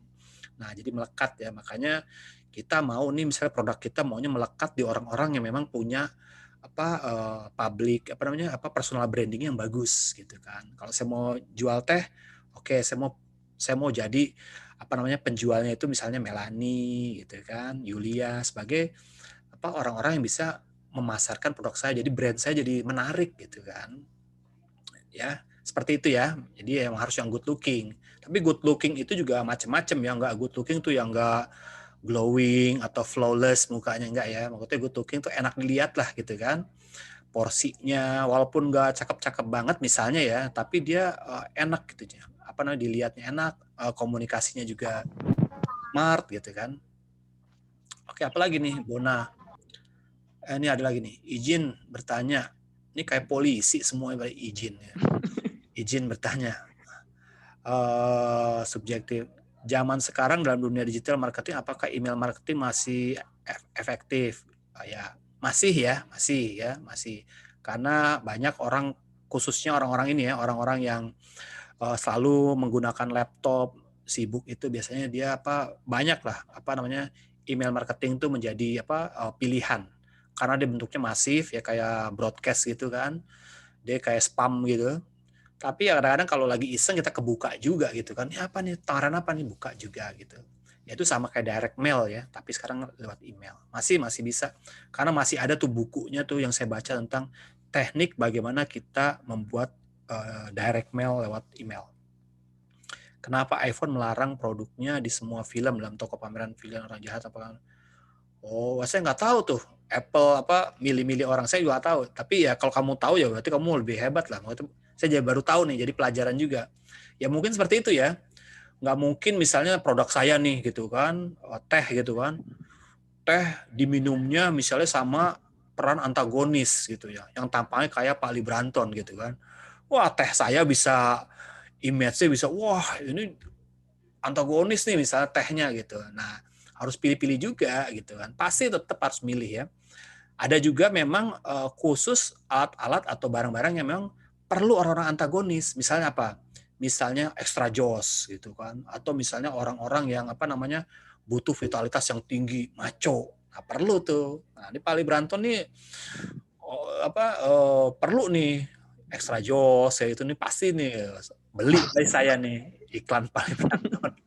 Kalau pakai extra joss saya beli nih karena semangat gitu. Pali Branton nih walaupun apa namanya di kondisi apapun tetap semangat. Seperti itu ya orang Jawa. Oke. Izin bertanya, izin lagi. Oke. Saya usaha kafe kecil. Ya jangan kecil-kecil seberapa ya, 1 meja apa 2 meja gitu kan.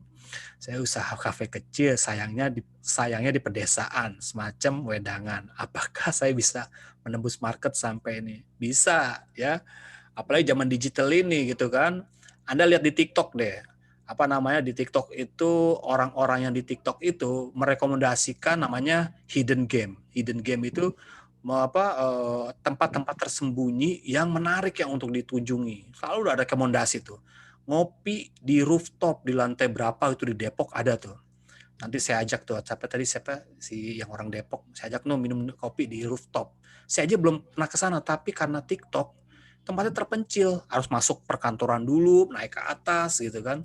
Itu kalau nggak dipromosiin lewat sosial media mungkin nggak laku. Sama seperti misalnya Anda coba cari di Jogja gitu, itu banyak hidden game juga tuh, tempat-tempat makan walaupun tersembunyi tapi rame. Misalnya kalau di Jakarta itu saya pernah makan misalnya di nasi goreng kebon sirih gitu kan. Itu kan tersembunyi ya, walaupun nggak tersembunyi banget. Atau nasi uduk kebon kacang. Itu tempatnya kurang nyaman. Kurang nyamannya apa? Mau parkirnya susah. Itu padat lingkungan, tapi banyak yang makan gitu kan. Nggak apa-apa, kamu mau usaha kecil itu, wedang itu, bagaimana nanti kamu mengkomunikasikannya.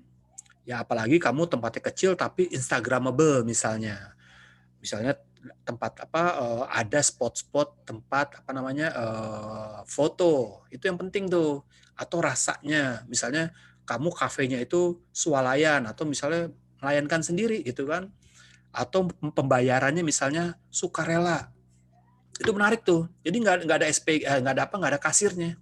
Bayarnya terserah Anda deh. Pokoknya yang pakai CCTV-nya CCTV dari Tuhan. Waduh, kan serem itu kan. Anda diawasi CCTV Tuhan. Waduh, itu keren itu. Jadi nggak ada kasirnya, nggak ada ini, tapi dilayanin tetap, tapi bayar suka-suka deh. Kira-kira menurut Bapak berapa nih? Itu ini ide saya ya, jangan diambil ya. Tadi mana tuh? Terus diambil lagi ide saya tuh. Pokoknya saya copywriting nih. Hak cipta. Jadi itu menarik tuh. Begitu Anda kasirnya bayar suka-suka, itu adalah bagian dari yang namanya attention untuk supaya orang tuh tahu. Dulu kan ada tuh pom bensin eceran, tapi bayarnya sukarela, bukan sukarela, bayar sesuai dengan nggak diawasin itu, bayar sesuai aja, seliter 7.000, ya deh 7.000 gitu kan, masukin gitu. Itu menarik, menjadi hal yang unik gitu kan. Kita nggak bisa bersaing dengan yang lain ya, misalnya tempat yang bagus, harganya mahal, kita oke, dari pelayanan. Silahkan Anda bayar sesuka Anda. Kira-kira berapalah. Kita kasih tahu harganya tuh. Harganya bisa kopi 10.000. Tinggal masukin tuh di kotak itu 10.000 gitu. Kalau kembaliannya ambil sendiri, kembaliannya berapa. Wah kan keren kan. Itu menarik itu gitu kan. Nah, bisa seperti itu gitu kan. Harus ada trik-triknya. Seperti itu ya. Kemudian apa lagi nih? Mohon tips. Udah tuh tipsnya tuh. Tapi jangan diambil tuh tentang pembayaran itu. Saya takutnya Anda ngambil. Terus saya mau dagang lah. Nggak laku lagi. Tamelo ya, di Margonda ya. Oke. Zalfa tahu nggak Tamelo? Tempat ngopi. Nggak tahu? Udah nanti. Tahu, Ya Pak. udah. Oh gitu ya. Nanti kita berdua ya Zalfa ya, cari ya. Oke. Saya ingin menanyakan attachment seperti attachment apa yang sangat membuat customer langsung tertarik dengan marketing digital secara visual selain penawaran. Jangan penawaran ya. Saya bilang bahwa kalau digital marketing tuh unik gitu, nggak bisa kamu langsung jualan. Kamu lihat iklan TikTok-nya atau sosial medianya namanya Aulia namanya, dia jualan hijab, Aulia gitu kan. tapi dia nggak pernah yang namanya jualan di TikTok. Saya juga heran, tapi produknya itu laku. Dia nggak pernah jualan gitu, tapi dia melakukan apa, main apa, bikin kontennya itu selalu menggunakan bajunya beda-beda, baju bagus-bagus, dia menggunakan kontennya itu. Jadi secara nggak langsung orang bilang, baju kan orang biasanya gitu kan, kalau misalnya kamu pakai skincare-nya bagus, misalnya Zalfa mukanya glowing gitu kan, itu Kak pakai skincare-nya apa sih? Nah pasti ditanyakan gitu kan. Si Aulia juga gitu, bajunya selalu bagus. Lalu ditanyakan, Kak bajunya di mana? Nih kasih alamat linknya gitu kan. Seperti itu ya, jadi kamu jangan jualan langsung. Pasti ditolak gitu kan. Orang iklan di YouTube aja di skip gitu kan, apalagi kamu ngirim-ngirim promosi ke rumah saya gitu kan. Baru baca udah gitu desainnya semrawut misalnya gitu kan, udah gitu harganya juga mahal. Saya cek di Shopee, wah lebih murah Shopee misalnya. Habis kamu. Udah pakai brosur, udah ngirim pakai kurir gitu kan. Nggak dibaca pula gitu kan. Nah, ini tantangan ya. Tantangan. Jangan langsung menawarkan gitu kalau misalnya mau main di sosial media gitu kan. Kalau kamu mau langsung menawarkan itu prosesnya agak lumayan panjang, atau kamu kombinasi. Pertama bangun dulu image-nya, bangun dulu edukasi, baru tawarin. Nanti kita belajar funneling namanya. Funneling itu corong bagaimana kita mulai dari awareness dulu, awareness engagement, engagement baru conversion. Jadi dibangun dulu tuh kesepahaman. Jadi kita sama-sama komunikasi, saling apa like, saling love, saling like gitu kan. Lalu baru jualan. Jangan langsung tiba-tiba funneling langsung jualan gitu. Kita juga males ya di apa di konten kita muncul di timeline kita orang jualan terus hijab terus gitu kan. Udah gitu yang apa yang pakai hijabnya Pak Ali Branton lagi. Aduh, kan kita juga males gitu kan lihatnya. Kok hijab Pak Ali Branton yang apa yang masarin gitu kan. Sorry ya Pak Ali Branton ya, habis Bapak itu sih pendiam gitu. Oke. Itu ya seperti itu ya. Kemudian apalagi nggak ada lagi. Ya udah silakan yang lain. 1-2 pertanyaan lagi deh. Saya Pak, Oke, silakan. ada studi kasus mengenai sebuah branding intinya. Orang-orang zaman dahulu itu ataupun sekarang sering namanya memanggil Pompeii itu sebagai Sanyo. Kalau terdahulu Sanyo itu kan merek TV kalau nggak salah, tapi merek pompa air juga ada. Tapi ketika beli di toko dia manggil bukan mereknya tapi menyebutkan yang namanya Sanyo itu padahal mereknya bukan Sanyo. Apakah itu sebuah branding yang sangat melekat dari zaman terdahulu sampai sekarang? Terima kasih Pak. Itu namanya itu ya, tingkatan brandingnya udah tinggi tuh, namanya top of mind. Ya kita bicara kita beli teh botol aja yang keluar misalnya ST gitu atau teh pucuk malah gitu kan. Beli Aqua dong, padahal yang keluar misalnya Fit gitu kan. Nah itu sama, itu udah top of mind. Top of mind tuh levelnya emang sangat tinggi ya. Puncak tertinggi dari sebuah brand adalah top of mind. Ya. Kalau produk kamu udah top of mind itu udah enak itu sebenarnya, tapi nggak menjamin produk kamu laku. Ya kan sama kayak teh botol itu atau Aqua ya. Udah laku nih Aqua, begitu dicari di tokonya nggak ada Aqua gitu kan. Begitu dicari yang ada teh pucuk, akhirnya yang laku teh pucuk terus gitu kan. Nah ini pentingnya keseimbangan antara yang namanya udah ada brandnya udah bagus, distribusinya juga harus lancar, harus ada di mana-mana. Saya mau dong itu, saya lagi ngelihat iklan apapun makanannya, minumnya tuh teh botol sosro misalnya. Ada nggak teh botol? Nggak ada teh pucuk. Oh ya udah akhirnya nggak kebeli itu. Brand mah tetap brand, tapi yang dibeli beda. Ya itu namanya top of mind ya. Itu emang target kita semuanya, setiap brand itu maunya sampai ke level top of mind. Kodak, Honda itu menjadi generik ya, menjadi bahasa sehari-hari. Di Medan itu bilangnya Honda itu adalah motor. Iya. Pinjem dong Honda kamu dong gitu atau apa. Mau bilang apa kamera itu Kodak gitu, padahal itu merek gitu kan. Odol juga tuh merek, padahal itu pasta gigi ya. Odol tuh merek gitu kan. Mau pembalut itu cewek-cewek pasti bilangnya Softtek katanya. Padahal Softtek itu adalah merek gitu kan. Nah, itu sangat top of mind banget gitu kan. Sampai orang nggak bisa membedakan itu namanya apa. Pampers juga gitu kan. Padahal itu namanya diapers istilah umumnya. Tapi dia bilangnya Pampers. Pampers itu adalah merek gitu. Nah itu top of mind banget gitu kan. Nah itu target kita emang situ. Tapi emang itu prosesnya panjang banget ya. Seperti itu ya. Apa nih? Oke. Kamu terakhir ya, udah kamu nanya terus tuh yang cewek-cewek. Oke, silakan. Satu lagi Pak ya. Boleh, silakan. Baik. Ini Pak, saya ingin meminta pendapat Bapak mengenai terkadang kan kita di sosial media ini sering menjumpai orang yang mempromosikan suatu produk. Nah, tetapi di dalam promosinya itu terkadang dia tidak memberikan informasi harga itu secara terbuka gitu. Artinya bagi yang berminat silahkan DM misalnya. Nah, yang seperti itu sebenarnya itu termasuk strategi marketing yang baik atau tidak menurut Bapak? Oh, kalau saya sih saya hindarkan yang itu, gitu ya.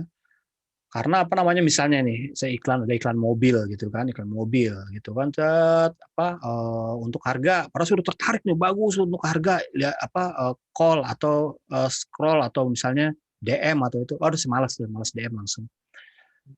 Kebanyakan orang yang tertarik itu untuk call to action, nah kan ada namanya call to action tuh, namanya ada AIDA ya, nanti ada konsep AIDA. Attention, interest, desire, dan action, call to action-nya itu. Salah satu action-nya itu adalah harga gitu kan. Makanya Anda kalau melihat katalog belanja gitu kan, pasti ada harganya. Nggak mungkin ada katalog Indomaret gitu kan, harga nanti tanya di kasir. Ya aduh, itu udah malas tuh, itu pasti nggak akan megang katalognya gitu. Kalau saya tergantung ya, itu bagian dari strategi sebenarnya. Tapi strategi yang sekarang itu udah nggak bisa lagi harga itu rahasia. Coba deh dia lihat ya, sekarang itu orang terbuka semua, mau harga rumah, harga mobil mewah, mau isi ATM artis gitu kan, itu sangat terbuka banget. Sekarang nggak musim lagi, oh rahasia, call, hubungin ini, DM ya, udah males tuh orang udah kayak begitu, saya udah males gitu kan. Karena orang tuh maunya sekarang tuh terbuka, lebih cepat ngambil keputusan gitu. Oke, harganya segini, ini segini. Menurut saya seperti itu ya. Kayaknya zaman sekarang ini udah ditinggalkan hal-hal yang seperti itu. Padahal saya tahu nih harganya paling sekitar segini nih. Untuk apa sih? Kemudian dia mau membangun engagement misalnya. Tapi strateginya menurut saya agak ketinggalan ya. Maksudnya itu lama lah. Cara-cara lama yang masih dipakai. Untuk harga silakan calling. Emang ada yang berhasil, ada yang enggak gitu kan. Tapi kebanyakan orang itu maunya simple, mudah gitu kan. Nggak mau lagi disuruh telepon dulu, telepon ini gitu kan. Enggak lah gitu. Coba misalnya di Shopee gitu kan. Harga dirahasiakan, calling penjualnya langsung sendiri gitu kan. Ya nggak ada yang datang ke Shopee gitu kan. Makanya Shopee itu harga muncul gitu kan. Bahkan ongkirnya seperti apa itu ada. Seperti itu ya. Itu tergantung, itu bagian strategi, tapi kalau saya menyarankan untuk semuanya terbuka, lebih enak. Jadi lebih cepat orang mengambil keputusan. Seperti itu. Oke, kemudian dari Pak Libranton, terima kasih dong brandnya. Saya secara nggak langsung membranding Pak Libranton ya, karena saya sebutkan terus, saya ini terus. Jadi Anda mau nggak mau Anda pasti ingat tuh Pak Libranton, oh mukanya seperti ini. Nanti kalau ada Pak Libranton gitu. Ada gitu kan. Nah, padahal saya adalah sebagai marketingnya Pak Libranton sebenarnya gitu ya. Karena Pak Libranton nih mau menyalek gitu kan, nah perlu nih media seperti saya ini sebagai PR-nya gitu. Ya oke, Pak Libranton itu benar bagian dari strategi juga sebenarnya itu. Oke. Oh, top of mind. Oke nih, pokoknya kelas apa bukan KM 1 lagi atau KM apa ya. Ini kelasnya Pak Libranton mana ya? Nah, gitu. Sekarang udah kayak Oke, ada lagi satu lagi. Jennifer, kamu nanya nggak Jennifer? Tanya Pak. Oke, siapa? Rofi. Iya Pak. Ya, silakan. Saya mau nanya Pak, yang akun Good Ponsel itu Pak yang di TikTok Pak. Oh iya, kenapa? Apa hubungannya HP sama marketingnya Pak? Terus apakah bisa diterapkan buat produk-produk yang lain gitu Pak? Ya, nah itu sama yang tadi saya bilang ya. Brand si Aulia itu tadi ya. Itu brandnya Good Ponsel itu memang sengaja gitu kan. Dia nggak jualan, maksudnya nggak jualan ponsel apa sih mau dijual, kan biasa, tapi dia membangun brand, image. Dan itu terkenal loh. Maksudnya di kalangan kantor saya tuh selalu itu cewek-ceweknya langsung di-share gitu kan. Nih, TikTok nih ceweknya ini. bukan beli handphonenya tapi ceweknya gitu kan. Tapi itu nggak apa-apa sebagai apa namanya, ada engagement. Akhirnya dia apa komennya banyak, atau walaupun nggak apa-apa, awal-awal adalah yang namanya daya tariknya seperti itu, dan itu nggak, wajar-wajar aja.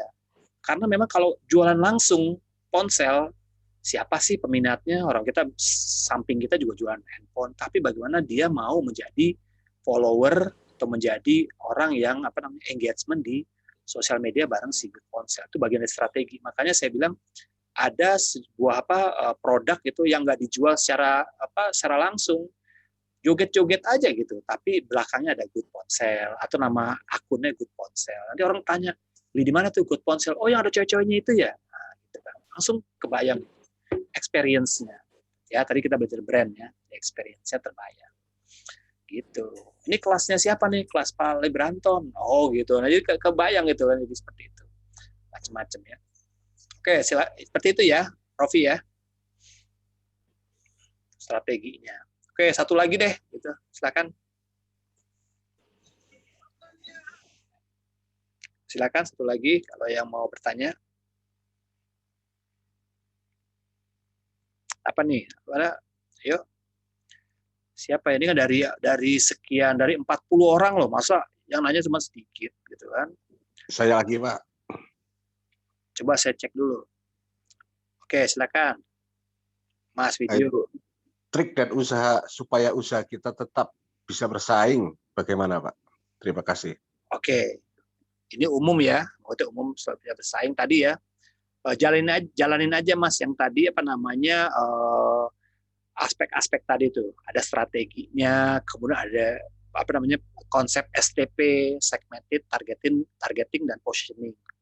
Karena kalau kita bersaing, ada namanya blue ocean strategi, Mas. Blue ocean strategi itu justru kita menjauh dari pesaing. Kita nggak mau main di tempat pesaingnya yang banyak. Kita mau pesaingnya yang sedikit, bahkan yang kosong. Misalnya Mas Video jualan apa ya? Saya jualan handphone lah tadi ya. Jualan handphone ini banyak pesaingnya gitu kan. Ya udahlah, saya mau yang pesaingnya tuh dikit gitu kan. Seperti apa misalnya tadi ya ada gimmick apa cewek-ceweknya. Nggak ada yang nyaingin itu. Apple juga nggak bisa nyaingin tuh misalnya gitu kan. Nah itu bersaingnya seperti itu Mas. Sekarang bersaingnya itu bukan di produk, tapi bagaimana di value sama di experience. Nanti kita belajar namanya 4E. 4E itu experience, ada namanya apa engagement gitu ya. Nah itu ada tuh EE berikutnya. Jadi nggak lagi jualan produk. Oh jualan produk udah pasti kita kalah bersaing. Misalnya Mas Video jualan apa namanya kopi. Kopi semua sama gitu kan. Kita paling murah. Ada lagi yang lebih murah lagi. Kita ada promo dapat payung. Yang lain dapat payung sama mbak-mbaknya berdua gitu. Dapat hadiahnya itu 2 gitu kan. Nah, kita kalah bersaing, kita main di harga, mau di promosi beda. Akhirnya kita main di value. Misalnya, kopinya ini, misalnya tadi ya, misalnya Anda kopinya ini Anda ambil dari misalnya petani-petani daerah yang miskin misalnya. Jadi Anda membantu juga kegiatan sosial. Jadi ada value di balik itu.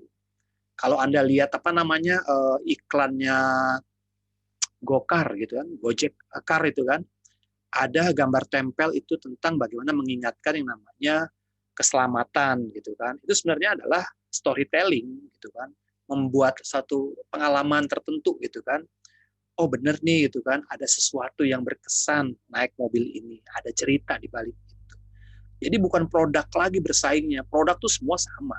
Produk itu bilangnya nomor 1, paling bagus, paling murah gitu kan.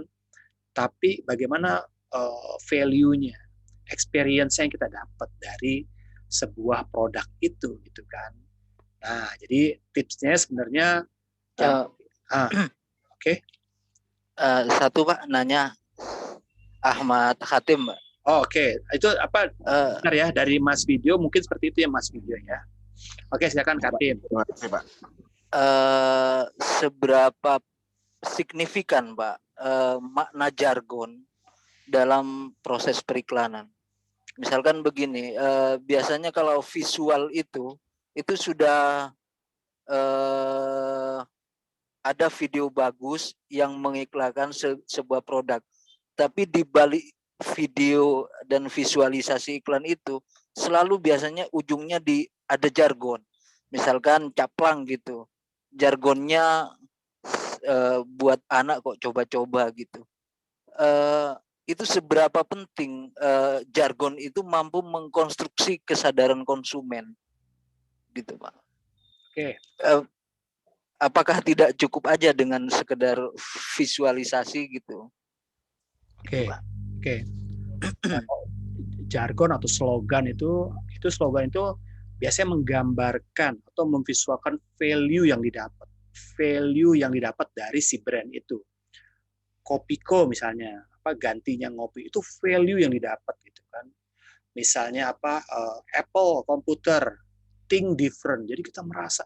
Jadi penting semua produk perlu menggunakan penguatan slogan. Karena apa? Karena value itu kan harus diciptakan. Produk kita tuh value-nya apa sih gitu kan? Harley Davidson apa value-nya? Freedom gitu kan. Lo beli ini lo mendapatkan freedom. Walaupun secara fisik freedom-nya di mana ya, tapi kita menggambarkan yang namanya value yang nanti dapat dari pembelian si produk ini. Jadi penting menurut saya, tidak cukup brand aja, tidak cukup yang namanya hanya logo aja, tapi perlu yang namanya slogan. Dan semua itu hampir dijalankan oleh semua brand. Nah, mungkin ada brand nggak pakai slogan gitu kan, apalagi untuk beriklan gitu kan. Apa sih kekuatannya ini kan? Slogan bisa berganti-ganti ya, setiap tahun, setiap bulan, setiap tematik juga boleh gitu kan. Tapi logo kan biasanya 5 tahun sekali baru boleh rebranding. Nah, perlunya rebranding juga penguatan itu sebenarnya. Seperti Teh Kahuripan juga. Tadinya awalnya adalah tagline-nya itu atau slogannya itu adalah bikin mood jadi good gitu kan. Tapi karena udah banyak yang udah bikin mood jadi good produk-produk lain, akhirnya saya ganti dengan minum Teh Kahuripan bisa bikin auto happy seharian. Jadi temanya adalah auto happy. Nah, jadi perlu untuk penguatan siapa saya gitu kan, produk ini apa, benefitnya apa, value-nya apa, untuk menggambarkan dari 1-2 kata itu udah menggambarkan value atau nilai-nilai yang ada dalam brand itu. Jadi penting ya. Artinya jargon itu juga menjadi perhatian tersendiri juga secara akademik ya Pak? Iya. Karena ada ininya, ada namanya nanti ada, kamu nanti misalnya kamu menggeluti dunia advertising, ada namanya copywriting. Ya, bagaimana membuat jargon yang sangat sangat menjual atau sangat kena gitu. Jargon biasanya tuh isinya hanya 2 kalimat ya, gantinya ngopi. Indomie seleraku, misalnya gitu kan. Nah, itu harus yang singkat dan padat gitu kan. Apple, think different, gitu doang. 2, itu paling banyak 2. Nah, ini tekniknya juga beda-beda, itu tingkat kesulitannya juga beda-beda. Semakin simple, semakin semakin menguras energi kreativitas ya. Jadi penting sekali melekat dan bagian dari strategi atau bagian dari penguatan sebuah brand. Brand akan menjadi hampa gitu tanpa slogan. Misalnya gitu kan, misalnya Pak Katim, titik gitu doang gitu kan, Anda mau nyalek gitu kan, Katim, udah titik gitu. Siapa Katim? Lalu ada slogannya, Ahmad Katim, misalnya gitu kan, pilihlah saya Ahmad Katim, kota lancar, kota segar. Misalnya ada slogannya gitu, pilihlah Ahmad Katim, kota lancar, kota segar. Selalu ada slogan-slogan yang meliputi, melekat di kita. Kalau pilih Bapak Ahmad Katim, maka kita akan memilih namanya kota yang segar, gitu. Misalnya gitu. Jadi sangat penting, menurut saya sangat penting sehingga namanya memperkuat dan juga lebih mendorong dan supaya nggak hampa gitu kan, supaya nggak hampa, brand itu nggak hampa gitu kan. Kalau hanya brand aja, kecuali brand corporate ya, brand corporate misalnya PT London Sumatera Indonesia Tbk, nggak usah lagi pakai slogan perusahaan perkebunan oke gitu enggak ya. Slogan tuh biasanya melekat pada brand-brand yang sifatnya komersil. Ya, komersil. Misalnya Singapore Airlines misalnya, atau misalnya Malaysia, Truly Asia, Indonesia, Wonderful Indonesia atau apa gitu kan. Harus ada slogan-slogan yang menggambarkan namanya value. Harus ada gitu kan. Kalau nggak ada kurang lah, hampa gitu kan. Dan tekniknya memang seperti itu ya diatur. Begitu ya Mas Katim ya. Iya Pak, makasih Pak. Oke, Ya, karena udah kebanyakan cowok yang nanya, jadinya saya juga agak-agak lemes gitu kan. Maka kita akhiri kuliah kita hari ini. Oke, nggak ada lagi yang mau nanya. Kalau nggak ada, nanti teman-teman bisa bisa japri saya, bisa kontak di grup atau kita di website ya. Saya mau buka pertanyaan untuk Zalfa nggak apa-apa gitu kan. Tapi kalau untuk Pak Ali Branton mungkin saya blok dulu WA saya. Oke. Pak Ali Branton nanti kapan-kapan komen ya Pak ya. Teman-teman mengharapkan suara Bapak gitu kan. Apalagi Bapak nyanyi 1 lagu atau 4 lagu gitu kan sebelum mulai kuliah gitu kan. Oke, teman-teman semua, karena sudah malam, saya juga ada ditunggu sama klien saya untuk syuting, untuk juga siaran radio gitu kan, karena saya juga sibuk malam minggu ini, ya karena juga ada panggilan juga untuk saya MC, jadinya saya perlu diakhiri gitu kan, kuliah kita hari ini. Mohon maaf lahir batin, kita mau puasa bagi yang merayakan atau bagi yang menjalankan. Sampai ketemu di minggu depan, kita udah bulan puasa. Mohon maaf lahir batin, semoga puasa kita menjadi lancar gitu kan. Dan mudah-mudahan ya kuliah kita ini bermanfaat. Kalau ada saran atau masukan silakan ya, misalnya saya kecepatan, saya terlalu bercandanya vulgar, kasih tahu ya. Jadi saya jadi bisa mengkoreksi. Mohon maaf ya Pak Ali Branton, teman-teman yang lain, ini masih konteksnya supaya kita rileks saja. Ya. Oke, terima kasih teman-teman semua. Assalamualaikum, terima kasih, selamat malam. Waalaikumsalam. Terima kasih Pak. Waalaikumsalam warahmatullahi wabarakatuh. Waalaikumsalam warahmatullahi wabarakatuh. Oke, dia Zalfa. Saya goreng cewek-cewek aja lah. Salam, Pak. Oke, baik Gladys. Oke, saya nggak nanggepin kalau yang cowok nggak, males. Oke, dah. Makasih, Pak. Oke, Yulia.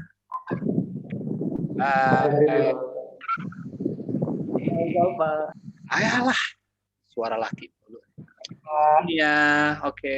Selamat malam minggu Sonia, Melanie. Yang lain enggak yang laki ya, apalagi Pak Branton gitu. Enggak. Adek Jane ya. Sampai ketemu lagi di minggu depan. Sahur. Belum. Oke ya. Belum, Pak. Oke. Makasih ya. Yuk, Makasih, Pak. Pak. Terima kasih.